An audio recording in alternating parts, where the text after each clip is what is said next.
But I'm slim through.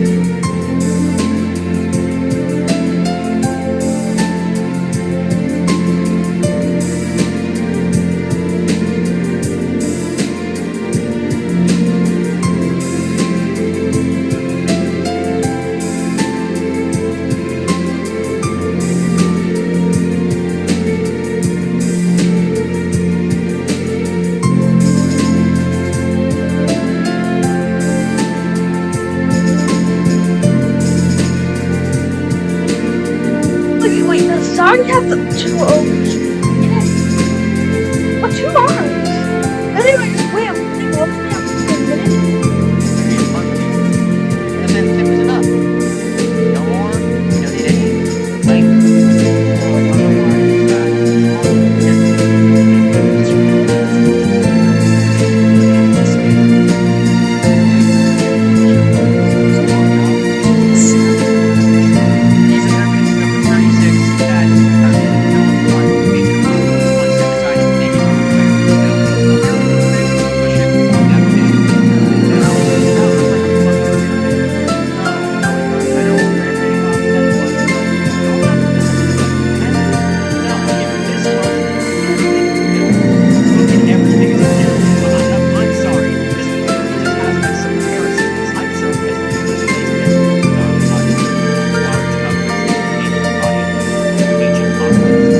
It does shit like this. We can't even recognize the actual cool, historical facts about this site. Instead, we got fucking Alpha Sig here talking about how it's, a pyramid or something. Actually, no, this guy definitely would have been an Alpha Sig. He looks more like a teeth kind of guy. At least that's what they thought. Until a more recent radiocarbon analysis shows that the lower parts of this temple were as far back as 28,000 years. Did you do your own research here, Philip, or did you just happen to turn off Netflix and start recording on your phone? There has been a disappointing lack of really good conclusive archaeological evidence coming out of Pudong, and it's been made even more difficult by the release of Ancient Apocalypse, because it's muddied the waters so much that we don't even really know what to believe anymore. But the general consensus seems to be this. There is radiocarbon dates from Gunung Padang that date back almost 30,000 years.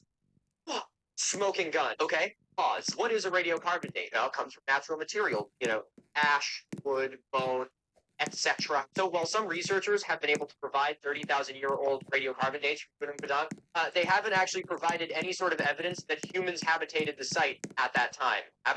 Inhabited the site at that time. Getting a radiocarbon date from 30,000 years ago is as hard as going to a place that has had forest for more than 30,000 years and digging a hole. So don't let people like this fool you by saying radiocarbon dates to 30,000 years ago, because that doesn't really mean that much. Proof of human habitation and a radiocarbon date are evidence that people were there. A radiocarbon date is evidence that a leaf fell there at some point. Now, do I personally believe that humans inhabited this part of Indonesia 30,000 years ago? Absolutely. We have extensive genetic evidence to know that that is the case. Do I think that there is sufficient evidence to say that the pyramid of Gunung Padang was built 30,000 years ago? I currently do not think so. Okay, so Philip's weird hyperdiffusion pyramid ideas aside, we now have to move on to a video of his that, in my opinion, is the single most egregious pseudoscience video I have ever seen in my entire life. It is one that is so bad, so poorly researched, and so far-reaching that I have literally used it as an example when giving guest lectures at universities. That is, of course, the fucking Bosnian pyramid. Hey, the real Pharaoh's curse is that we haven't built a pyramid bigger than Giza yet. Hey, I don't know why this guy is so obsessed with the idea that we can build a pyramid to prove something. Why don't you go build a pyramid, Philip? Huh? Put your fucking money where your mouth is. That's right, baby. We're talking about the Pyramid of the Sun in Bosnia. Pyramid of the Sun in Bosnia. You'll not believe what they